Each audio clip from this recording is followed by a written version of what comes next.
परम प्रेममय परम दयाल श्री ठाकुर अनुकूल चंद्र श्रीचरण मोर प्रणाम। परम आराध्या जगज्जननी बड़मा श्रीचरण मोर प्रणाम।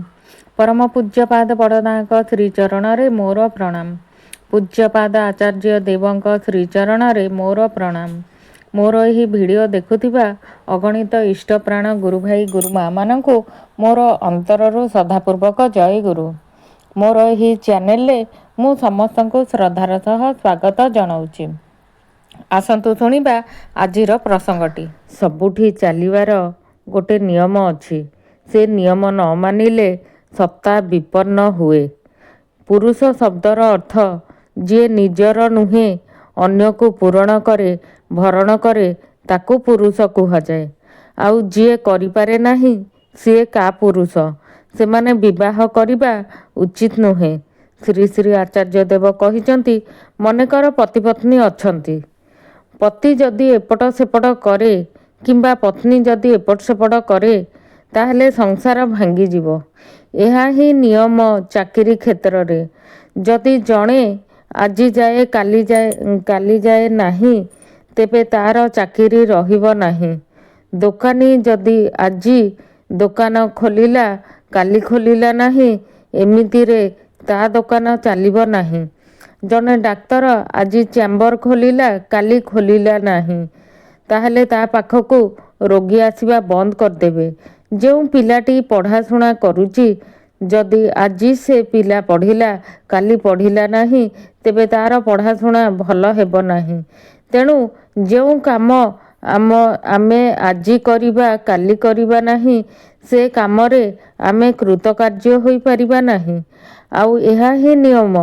तेणु एही नियम भितरे रही समस्तंको संपर्क लिभाइबाकू पड़े। आहुरी पुणी दायित्व को भी नेबाकू पड़िबो, कर्तव्य भी लिभाइबाकू पड़िबो। जदि मु मोर दायित्व न नेबी ताहेले खाइबी कौन? ताहेले सेथिरे मते किछि कर्म करिबा पई पड़िबो, तेबे जाई मोर पेट पुरिबो। मु किछि कर्म कले मोर पेट भरिबो, कर्म न कले पेट भरिबो नाही। आउ एहा ही नियम। अधिकांश आम समाजरे बा भारतरे पुरुष लोक माने कर्म करिवार बा चाकिरी करिवार देखा जाए एवं स्त्री लोक माने घर को संभाली थांती। एही भली दुई जण मिसिले संसार तैयारी हुए। धीरे धीरे एहार परिवर्तन मध्य होई पारे भविष्यत रे, किंतु एहा ही प्राय देखा जाए। पुरुष शब्दर अर्थ जे निजर नुहे अन्य को पूरण करे भरण करे ताकू पुरुष कुहाଯାଏ। आउ जे करिपारे नाही सिए का पुरुष, सेमाने विवाह करिबा उचित नुहे। परिवार प्रति मोर गोटिए कर्तव्य रहिछि, जेमिति समस्तंको खाद्य जोगाई पारे। खाली खाद्य नुहे, ता सहित कपड़ा घर बाड़ी दरकार। जे जेमिति समर्थ सिए सेही हिसाब रे करी थाए। जे भिकारी ताकू मध्य भिक्षा करी परिवारर भरण पोषण करिबाकू पड़ी थाए। एहा ही नियम। तेणु आमे नियम और कर्तव्य रे बंधा होइतिबा एक प्राण। एही प्रसंग रे आपण माने जानिले स्वामी स्त्री भितरे किपरि स्वामी टीए स्त्री पई करिबा दरकार, ता पिला छुआ पई करिबा दरकार, आ गोटे स्त्री को मध्य कौन करिबा दरकार आपण एहा सुनिले। आउ गोटे आचार्य देवंकर प्रसंगटी आसंतु सुनिबा। जेपरि गोटिए लुहाखंड चुंबक सहित रहिले ता भितरे मध्य चुंबकत्व प्रकाशित होइथाए, सेहीपरि गुरुंक कथा कही कही गुरु ही मो भितरे मिसी जाती। सेतेबळे मो मनरे भावनात्मक परिवर्तन हुए। आमे किपरि एई मनरे ठाकुरं को प्रवेश कराइबा, मनरे आमे अनुज्ञा नहीं पारिबा, केमिति एहा करिबा, सबु कथा मनरे ही ठाकुरं को कहिबा। जेपरि ठाकुर मु गाधोइबाकू जाउ ठाकुर मु कपड़ा धोइबाकू जाउची, ठाकुर मु पाइखाना जाउची, ठाकुर मु बासन माजिबाकू जाउची, ଠାକୁର ମୁଁ ରୋଷେଇ କରିବାକୁ ଯାଉଛି, ଠାକୁର ମୁଁ ଏବେ ପରିବା କାଟିବାକୁ ଯାଉଛି, ଠାକୁର ମୁଁ ଏବେ ଅଫିସ୍ ଯାଉଛି, ମୁଁ ଏବେ କାମକୁ ଯାଉଛି, ମୁଁ ଦୋକାନକୁ ଯାଉଛି, ମୁଁ ଏବେ ସ୍କୁଲକୁ ଯାଉଛି, ଠାକୁର ମୁଁ ଏବେ ପଢ଼ିବାକୁ ଯାଉଛି। ଏହିପରି ଆମେ ସବୁ ସମୟରେ ଠାକୁର ସହିତ ଯୁକ୍ତ ହୋଇ ରହିବା। ଧରାଯାଉ ପତି ସହିତ ଆଜି ଝଗଡ଼ା ହେଲା, ପାଟିରୁ ଖରାପ କଥା କିଛି ବାହାରିଗଲା, ଏହି କଥା ହିଁ କୁହନ୍ତୁ ଠାକୁରଙ୍କୁ। ଆଜି ଘରୁ ବାହାରିବା ସମୟରେ ମୁଁ ମୋ ସ୍ତ୍ରୀ ସହିତ ଖରାପ ବ୍ୟବହାର କଲି, ଏହା ବି କୁହନ୍ତୁ। ସବୁ କିଛି ହିଁ କୁହନ୍ତୁ ଠାକୁରଙ୍କୁ। ଏମିତି ଠାକୁରଙ୍କୁ କହିବା ଦରକାର। ଏହିପରି କହି କହି ଠାକୁରଙ୍କ ସହିତ ସମ୍ପର୍କ ବଢ଼ିଯାଏ। ଗୋଟିଏ ଦୋହା ଅଛି, ଲାଲି ମେରେ ଲାଲ କି ଜିତ୍, ଦେଖୁ ଉତ୍ ଲାଲ, ଲାଲି ଦେଖନେ ମେ ଚଲି ହୋ ଗଇ ଲାଲମ ଲାଲ। ଦେଖୁ ଦେଖୁ ପ୍ରିୟଙ୍କ ରଙ୍ଗ ମୋ ଦେହରେ ଲାଗିଯାଏ।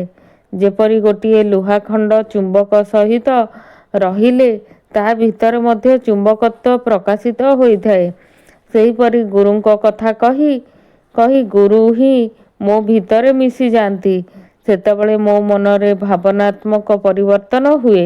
ଧରାଯାଉ ଆମେ ପତି ପତ୍ନୀ ଝଗଡ଼ା କରୁଛୁ, ପିଲା ଦେଖି ଭାବୁଛି ଏହା କ'ଣ ହେଉଛି। ଯେତେବେଳେ ବାପା ମା ଝଗଡ଼ା କରନ୍ତି, ପିଲା ମନରେ ଦୁଃଖ ହୁଏ, ପିଲାଟି ଚୁପଚାପ ହୋଇ ରହେ। ଏବେ ବାପ ପିଲା ଭାବିଲା, ମୋ ଜାଗାରେ ଠାକୁର ଯଦି କାହାର ସ୍ୱାମୀ, ତେବେ ସେ କ'ଣ କରିଥାନ୍ତେ, କେମିତି ବ୍ୟବହାର କରିଥାନ୍ତେ ନିଜ ପରିବାର ସହିତ।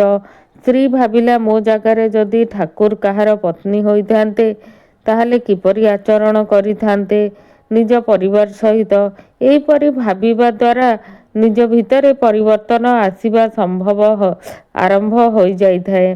ଆମ ଜୀବନରେ ଏମିତି ଚେଷ୍ଟା କରୁ କରୁ ତା ଭିତରେ କିଛି କିଛି ପରିବର୍ତ୍ତନ ହେବାକୁ ଲାଗେ। ଆମେ ଯଦି ଠାକୁରଙ୍କୁ ଧରିକି ଏଇସବୁ କାମ କରିବୁ, ତାହେଲେ ଆମେ ନିଜେ ହିଁ ନିଜର ପରିବର୍ତ୍ତନ ଜାଣିପାରିବୁ। ଯେପରି ସତ୍ୟାନୁସରଣରେ କୁହାଯାଇଛି, ଯେପରି ଆଦର୍ଶରେ ତୁମେ ବିଶ୍ୱାସ ସ୍ଥାପନ କରିବ, ତୁମର ସ୍ୱଭାବ ମଧ୍ୟ ସେହି ଭାବରେ ଗଠିତ ହେବ, ଆଉ ତୁମର ଦର୍ଶନ ମଧ୍ୟ ତଦ୍ରୂପ ହେବ। ଆଜିର ପ୍ରସଙ୍ଗଟି କିପରି ଲାଗିଲା? ଆଜିର ପ୍ରସଙ୍ଗଟି କିପରି ଲାଗିଲା ଆପଣମାନଙ୍କୁ? ଭଲ ଲାଗିଥିଲେ ଲାଇକ୍ କରିବାକୁ ଜମାରୁ ବି ଭୁଲିବେନି, ଆଉ ସବସ୍କ୍ରାଇବ୍ କରିବାକୁ ଜମାରୁ ବି ଭୁଲିବେନି। ଆମେ ଯେପରି ଭାବରେ ନିଜକୁ ଚିନ୍ତା କରିବୁ, ସେପରି ହିଁ ପାଇବୁ ସବୁକିଛି ଠାକୁରଙ୍କ ପାଖରେ। ଯେଉଁ ସମୟରେ ମୁଁ ଆଜି କହୁଛି, ଆପଣଙ୍କୁ ପ୍ରସଙ୍ଗଟି କହୁଛି, ମୁଁ ଜାଣୁଛି ଆଜି ଠାକୁରଙ୍କ ବିଷୟରେ କହୁଛି କିଛି, ଆଉ ମୁଁ ଆଜି ଠାକୁରଙ୍କ ପାଖରେ ଆଗ ସମର୍ପଣ କରିଲି, ତାପରେ ଆପଣମାନଙ୍କୁ ମୁଁ କହୁଛି। ସେହିପରି ଆମେ ଠାକୁରଙ୍କ ପାଖରେ ଯେତେ ନିବିଡ଼ ହୋଇପାରିବା, ଆମ ଭିତର ସେତେ ଷ୍ଟ୍ରଙ୍ଗ ହେଇକି ରହିବ। ଆଉ ଠାକୁରଙ୍କୁ ଆମେ ଯେପରି ପ୍ରତ୍ୟେକଟି ଜାଗାରେ ଧରି ନିଅନ୍ତୁ, ଆପଣମାନେ ବି ଜଣେ ଜଣେ ଠାକୁର। ମୁଁ ଆପଣମାନଙ୍କୁ ଏହି ପ୍ରସଙ୍ଗ ଶୁଣାଉଛି, ଯଦି ପ୍ରସଙ୍ଗରେ ତ୍ରୁଟି ଥାଏ ତାହେଲେ କ୍ଷମା କରିବେ। ଜୟ ଗୁରୁ।